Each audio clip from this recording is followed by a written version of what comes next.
Right friends, welcome back to SBI PO interview sessions. Yesterday we discussed 2 sessions and today we will have 2 sessions of around 30 to 40 minutes, and this is actually the time for discussion of current affairs in Hindi, current affairs banking related in Hindi, but because of this because of this SBI PO sessions we are not able to take up that Hindi session, as well as at 8 o'clock Telugu session is there. These 2 sessions will stand cancelled today because of this SBI PO interview session. This is session number 3, and look at the next question. Clearly differentiate between single market, free trade area and customs union. This assumed significance because of the reason from European Union, this United Kingdom is going to come out of European Union by March 2019, and while coming out of European Union, here these words are quite frequently in the news. One is the free trade area, single market, other one is customs union, and you may be asked what is the meaning of soft Brexit, hard Brexit. Yesterday I explained about that, and in single market, customs union, I would like to explain you 2-3 sentences on these things.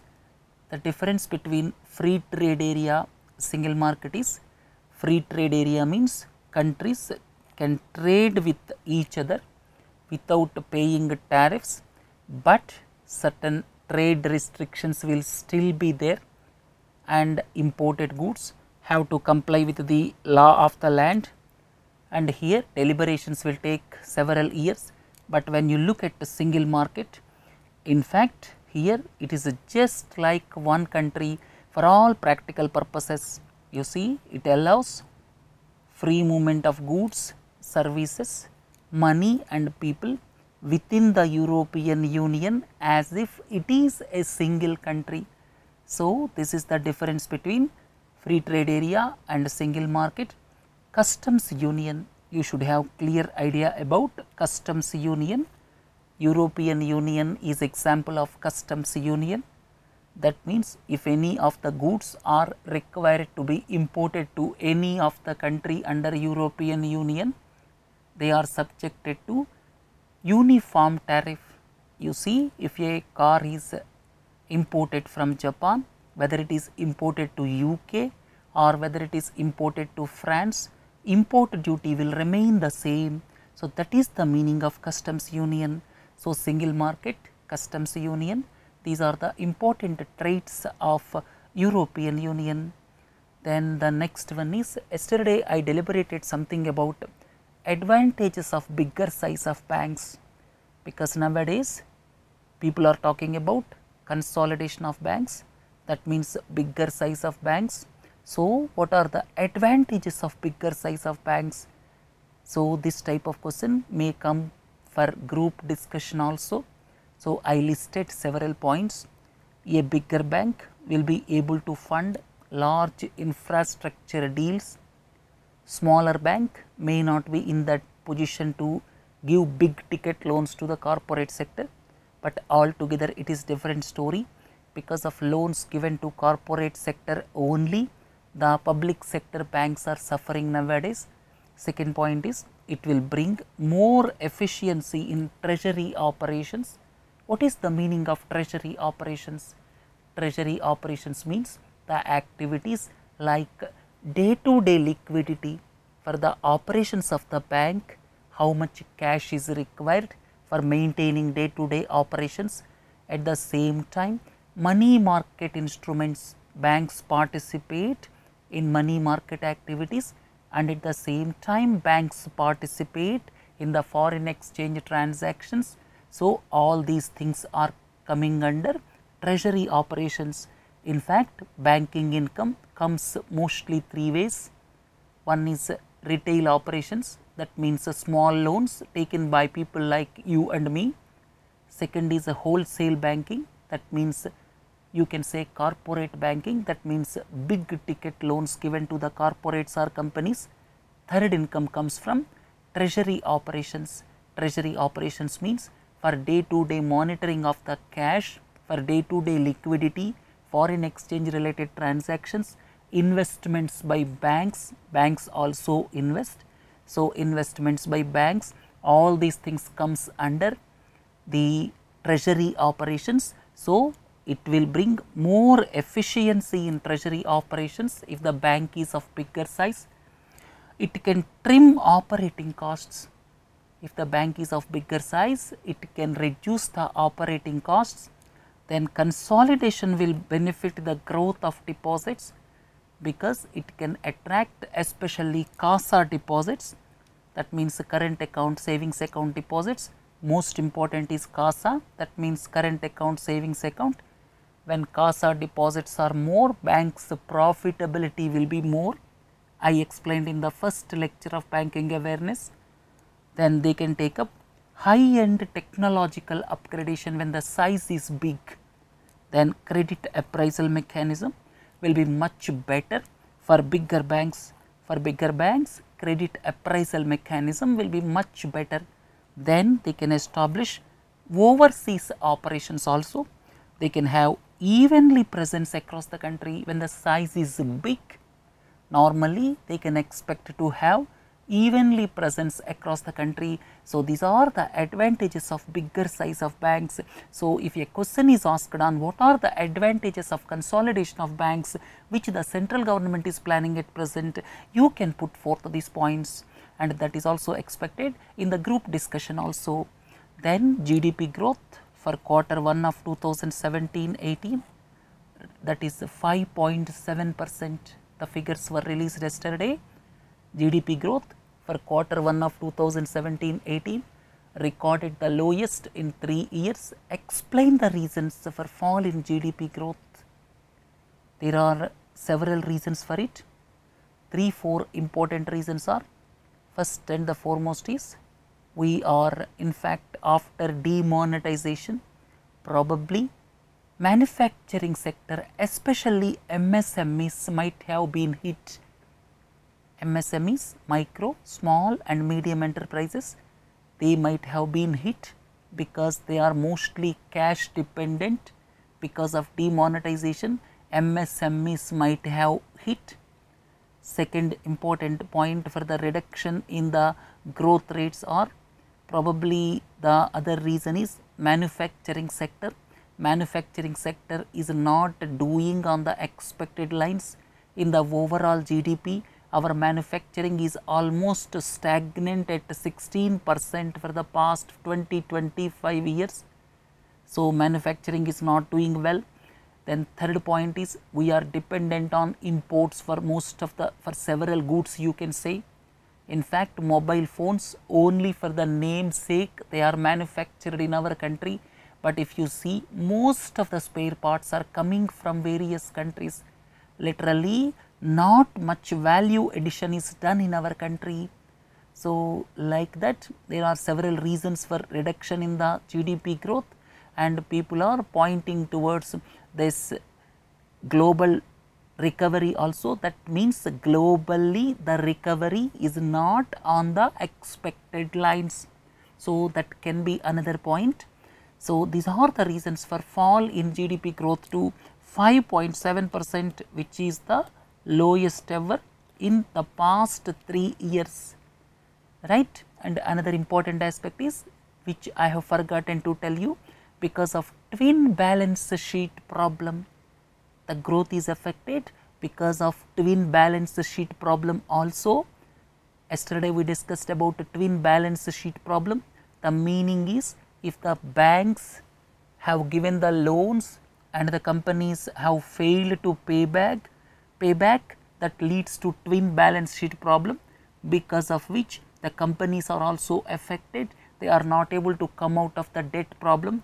So, here because of this twin balance sheet problem, or because of high non-performing assets, companies are also affected. Because of this, the GDP growth might have been dragged. Then another important aspect is, credit offtake from the banking system is not good, especially if you look at the corporate sector. The credit offtake is almost shrinked. So, that is one more reason why the GDP has not taken off. Then this year RBI transferred almost half the amount what it had done last year. Explain the reasons for the reduction in the RBI transfers. All of you are familiar with RBI transfers money, and RBI's accounting year, please do not forget, RBI's accounting year is from July to June. After the completion of the accounting year, Reserve Bank of India, whatever money it earns, most of the money it transfers to Government of India. Why it transfers?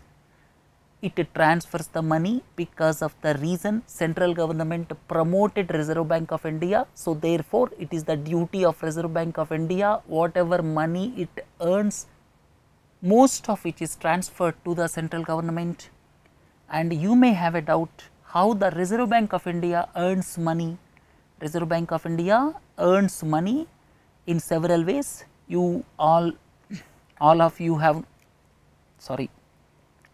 you know that it manages the borrowings of Government of India and state governments. Reserve Bank of India functions I have written here. It manages the currency and payment systems. It supervises, regulates the banking system. So, these are the activities of Reserve Bank of India. And now the question is, how Reserve Bank of India earns money? There are several ways for Reserve Bank of India to earn money. First one is, majority of the income comes from returns on the foreign currency assets. All of you are familiar with Reserve Bank of India maintains foreign exchange reserves.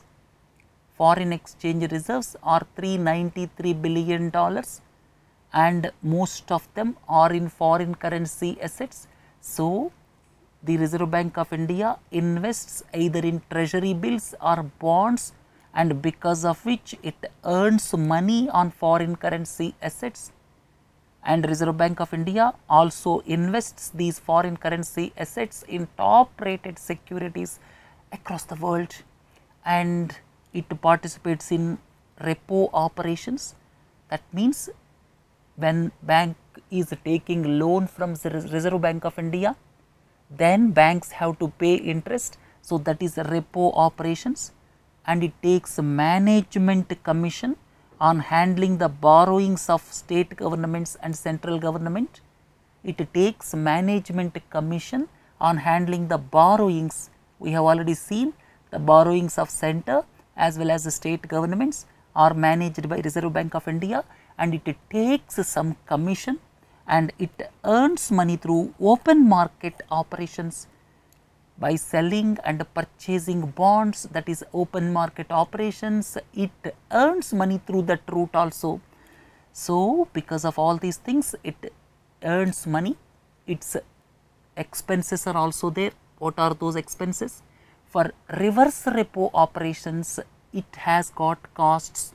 Similarly, for printing of currency, it has to spend money. So, they are expenses. So, this income minus expenses, whatever remains, that is normally transferred to the central government. Last year, it transferred 65,000 crores. This year, it transferred only 30,000 crores.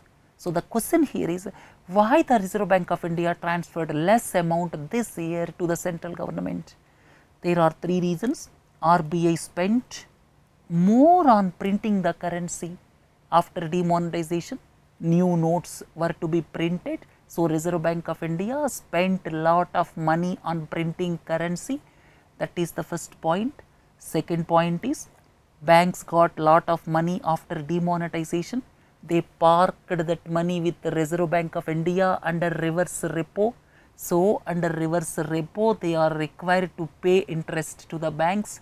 So, Reserve Bank of India has to incur costs on this account also.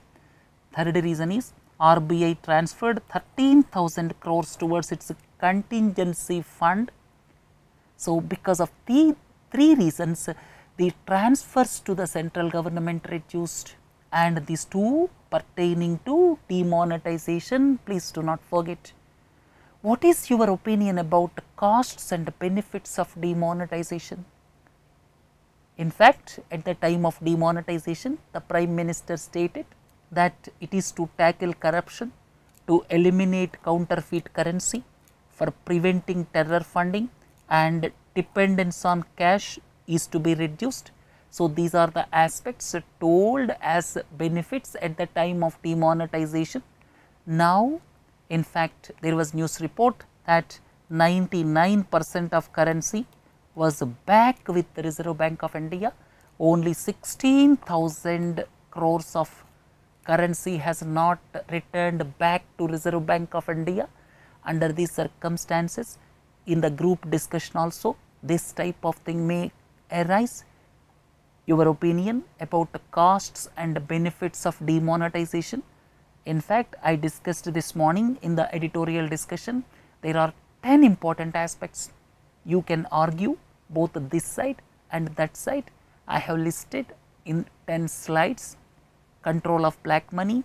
In fact, though 99% of the notes came back into the banking system, but it led to more scrutiny and more surveillance on the persons whoever deposited the money in the bank accounts. So, directly there may not be much benefit, but indirect benefit is more scrutiny, more surveillance. This is one fallout of this demonetization. Like that, I listed 10 points. You can go through these points because they are useful not only for interview, but also for group discussion, because this demonetization fallout is expected in group discussion. So, this is a second point. That means, I have listed what are the facts. At the same time, what can you infer because of it? For each and every point, I have listed in such a way what are the facts and what can you infer from that. And for this explanation, it will take at least 15-20 minutes. I am skipping it. Already I discussed in the morning editorial discussion, and this is point number 2. Point number 3, tackling terror funding and what is the inference. Similarly, digital transactions, they increased, subsequently they reduced. So, here long term, to sustain the momentum, central government must put its efforts, and the entire statistical information I have given here. Next one is cash in circulation, that reduced by just 12% in comparison to a year ago. So, 12% cash reduction took place, and if every year government reduces 10-12%, it is a good sign. So, you have to take the aspects and you have to argue that government has got something in their mind with regard to demonetization, though direct benefits are not there. In fact, the central bank incurred more costs, but the point to note here is some of the aspects will have long term benefits, right. So, this is increase in the tax base. Government stated there is increase in the tax base of 25%. It is a positive side. Next one is RBI's transfers to government. We have just now discussed why they are reduced. Of course, here government got less revenue because of demonetization. Then anonymity about the ownership of cash. Previously, there was anonymity. Government does not know who owns the cash, but now government knows who owns the cash. So, anonymity has gone. That is the biggest advantage of for the central government. Then investments in other financial products. I have written here what is the inference. Then similarly, effect on MSMEs. No doubt this demonetization has affected MSMEs. So, the growth rate of 5.7% is a clear indicator of the same. Right friends, I skipped by just sketchily I explained you because there are 10 points. Please read all these PPTs. You will have comprehensive idea about the fallout of demonetization. I have taken the balanced view, rational view. So, I have put forth both the viewpoints for and against the government in these 10 points. What do you understand by Doklam issue? Doklam is quite often in the news. You see, Doklam is the area disputed. China says there is no dispute, but Bhutan says it is disputed. So, Doklam is the dispute between China and Bhutan, and if you look at the disputes between India and China as far as border is concerned, this middle sector there is no dispute. This Jammu and Kashmir sector, the border is Johnson line, but China occupied Aksai Chin region, and this is eastern sector Sikkim. There is not much difficulty or not much dispute, but Arunachal Pradesh border is disputed. This is part of McMahon line that is disputed by China. So, this is all about India-China borders, but Doklam is different issue. Doklam basically the dispute between China and Bhutan, but why India interfered? India interfered because of the reason, as per 2007 India-Bhutan Friendship Treaty, both the countries agreed to cooperate closely with each other on issues relating to the national interests. So, on behalf of Bhutan, India intervened because India and Bhutan have got special friendship treaty pertaining to 2007. Right now, the issue is solved. The forces which were mobilized were retracted by both the countries. So, the issue is solved now. So, if someone is asking about Doklam, you should have clear idea about border disputes between India and China also. So, Doklam is basically the border dispute between China and Bhutan. Please do not forget. What do you understand by foreign direct investment, foreign portfolio investment? People often talk about foreign portfolio investment as well as participatory notes. By issue of participatory notes, people can invest in Indian stock market. That is different story. I am not going into those details. Let us differentiate between foreign direct investment and foreign portfolio investment. Foreign portfolio investment means simply investing in the stock market, simply from foreign land, subject to the restrictions in India.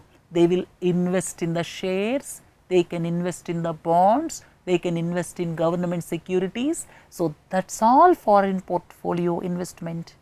Foreign direct investment is, in fact, they have to establish a company here physically. So, this foreign direct investment is active investment. Foreign portfolio investment is not that active, that means they will invest and they will take away at any time they want. So, straight away you may not call active passive for these two investments. Of course, this is directly they are investing, there are so many benefits here, but here the biggest problem is at any time they want, they take away. Anyhow, leave that active passive discussion, I will explain you in detail. Foreign portfolio investments, you see, from foreign countries with the approval of Securities and Exchange Board of India, dollars flow into stock exchanges, that is foreign portfolio investment. So, this is also known as hot money, you can say passive investment, and highly volatile, not stable, at any time they want to take in, they can take back that investment. So, because of this foreign portfolio investment flows, asset bubbles takes place, then assets prices may crash, appreciation of currencies, depreciation of currencies take place in emerging economies. So, these are the traits of this foreign portfolio investments. Foreign direct investment means investment comes to the country for establishing some company, it is stable, it normally does not go away at any point of time, it has got its own horizon for investment. So, foreign direct investment is stable, long term, stays for long time, and it creates jobs, comes with modern technology, it aids in GDP, it invests in physical assets, right. So, these are all the foreign direct investment advantages. Nowadays, that means for the past few months, lot of money is flowing into foreign portfolio investments. That is the reason of rupee appreciation. That is one reason of rupee appreciation. Recently, more powers were given to Reserve Bank of India to solve the bad loan problem. Explain a bit about this. Common question is asked about this. Recently, more powers were given to Reserve Bank of India to solve the bad loan problem. Yes, recently by amending the Banking Regulation Act of 1949, more powers were given to Reserve Bank of India. That means government authorized Reserve Bank of India to take necessary action, whatever it deemed fit to solve the bad loan problem, right. So, this is all about amendments to Banking Regulation Act, and here you see previous system, that means Oversight Committee for solving the bad loan problem. Reserve Bank of India now can go for Oversight Committee, that means for solving the bad loan problem, if the bank authorities take a decision, it has to be ratified by Oversight Committee. So, Oversight Committee was enlarged.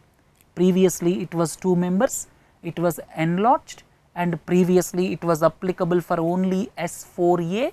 Now, it can be expanded to other than S4A. So, here Oversight Committee mechanism was brought. You may have a doubt, what is the purpose of Oversight Committee?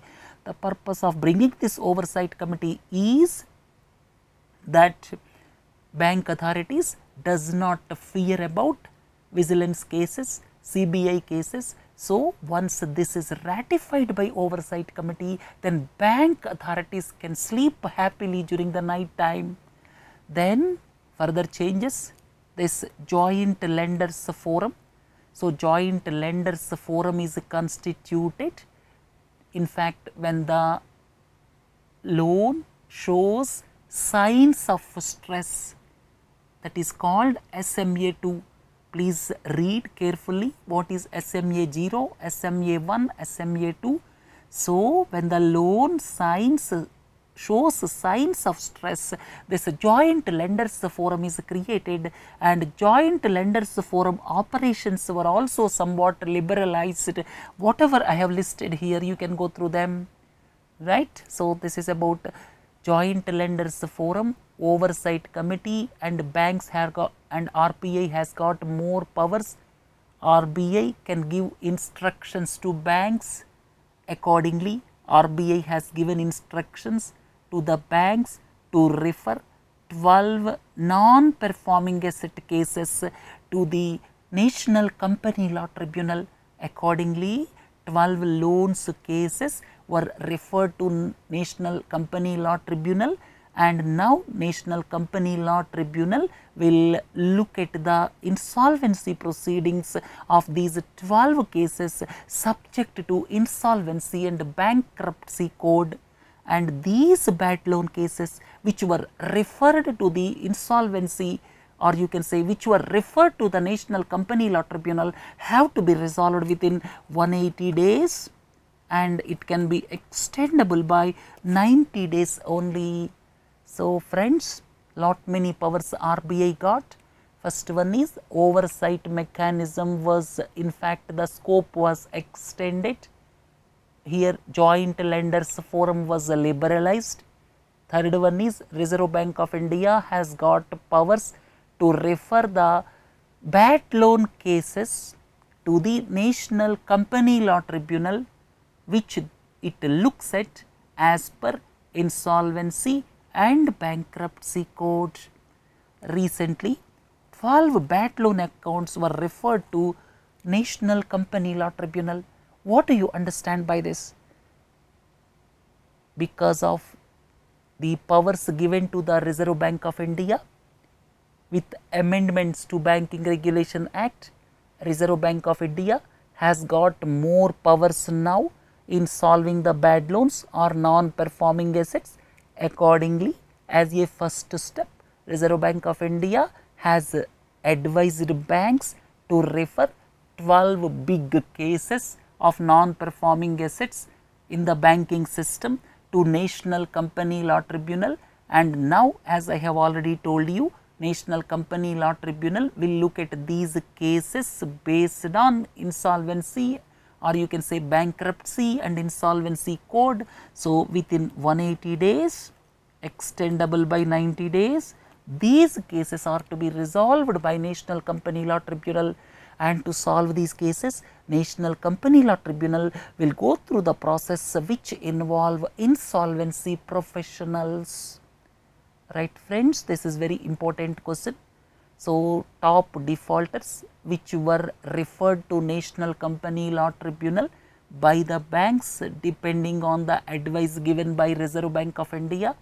Now, Reserve Bank of India recently advised banks, if you are not able to solve 50 more cases within 3 months, you have to refer them to this National Company Law Tribunal.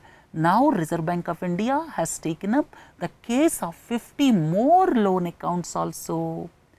What do you understand by bilateral investment treaties? These bilateral investment treaties are struck up in recent times. It is quite often in the news. That means, you see, if an investor from Switzerland is investing in our country, if our country investor, say Tata Group, is investing in Switzerland, the bilateral investment treaty protects the investments. That means, state cannot act arbitrarily, state cannot put them to inconvenience. Whatever domestic laws applicable to domestic companies must be applicable to these foreign companies also. So, bilateral investment treaties looks at, in fact, the mechanism to protect the investments of foreign countries. The Union Minister Shri Piyush Goyal announced that only electric vehicles will be sold in India from 2030. Two-wheelers, three-wheelers, four-wheelers, electric vehicles will be sold from 2030. What are the constraints in achieving the goal? So, the minister stated, and in fact, several European countries also stated that they will go for electric vehicles in a big way. Here, India has got, in fact, National Electric Mobility Mission Plan also, and this sets sales target of 6 to 7 million electric and hybrid vehicles by 2020. That altogether different story, but in the examination, what are the constraints? Here the constraints are, it requires huge battery infrastructure. So, huge quantum of batteries are required. They are lithium ion batteries. Whatever we are using in the mobile phones, lithium ion batteries, these are used because they have got very high storage capacity of electric energy. So, lithium ion batteries, they are required in large scale, but in our country lithium is not available. That is the biggest problem. So, sufficient fuel security agreements must be immediately ensured. Otherwise, we have to depend upon imported lithium ion batteries. Second one is, nationwide we have to provide battery charging infrastructure. Probably that may be possible, but if fuel security of lithium is not established, then we have to depend upon the imports of lithium. That what you have to say. At present, repo rate is 6%. Do you feel whether there is any reason for further reduction? What is repo rate? Repo rate is the interest rate in which banks can borrow money from the Reserve Bank of India for short durations. If this is lower, banks can lend to their borrowers at lower rates, or you can say it gives a signal to the entire banking system that it indicates some sort of signal for this interest rate. So, repo rate is 6%. do you feel whether there is any reason for further reduction? You see, basically RBI's monetary policy is 4% plus or minus 2%. RBI's monetary policy, please do not forget, at present has got 6 members, 3 plus 3, 3 from internal, 3 external. RBI's monetary policy committee has got 6 members. Second important point is central government has given inflation target to RBI. What is that inflation target? 4% plus or minus 2%. So, it should be from 2 to 6%. So, RBI must take all the actions, or RBI should set interest rates so as to take care of this range, inflation range of 2 to 6%. Here you see our inflation, and moreover inflation is taken based on consumer price index. At present consumer price index based inflation is around 2%. So, it is at the lowermost range. So, the interest rate can be reduced. If the interest rate is reduced further, say 0.5% or so, then overall it will reduce the interest rate structure. Similarly, when the interest rate is reduced, fixed deposit interest rates will also fall.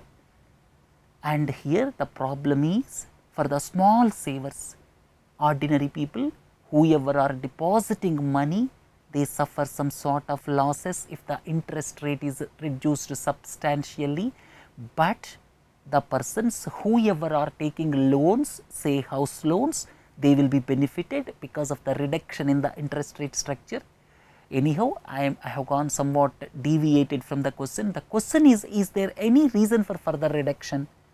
Certainly, there is scope for further reduction, say 0.5% or 50 basis points, but you have to argue in other way also. Whatever the interest rate is reduced, but it is not resulting in credit offtake from the banking system. You see, 1.5 years ago, almost 20 months ago, repo rate was 8%. Now it is 6%. It was reduced by 2%, and in response to this reduction, banks reduced MCLR also.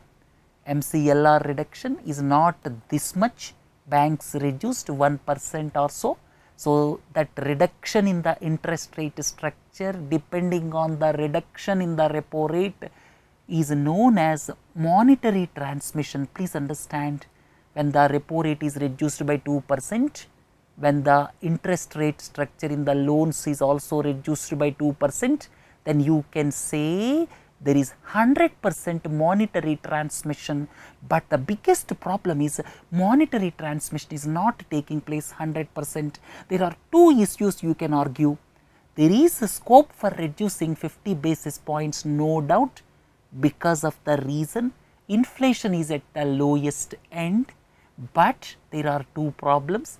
When the repo rate is reduced, banks are not implementing that, or you can say monetary transmission is not taking place properly. You can argue when the Reserve Bank of India reduced 2% its repo rate during the past 20 months, but banks have reduced their MCLR by hardly 1% or 1.3%. So, 100% monetary transmission is not taking place.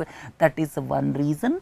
Second reason is, even though the interest rate structure is reduced, credit offtake from the banking system is not taking place. Credit offtake from the banking system is at its one of the lowest in recent times. It is around 6%, 7%. It is expected to be at least 2 times the growth of GDP, expected to be at least 15 or 14%, but it is around 5% or 6%, something like that. So, even though the repo rate is reduced, credit offtake from the banking system is not happening, and 100% monetary transmission is not happening. So, because of these two reasons, you can argue there is a scope for reduction in the repo rate, but the most important aspect is monetary transmission has to take place, and at the same time credit offtake from the banking system is to be improved. There is no demand for credit. That is the irony as on date. Right friends, with this let us conclude this session. Please do join at 8 o'clock. That will be the last session for this SBI PO interviews, and some of these concepts will be highly beneficial even for group discussion also. And I have not discussed the fallout of demonetization. I have given the slides. Please go through the slides. You can have comprehensive idea about hits and misses of this demonetization. Right friends, please do join at 8 o'clock. Thank you.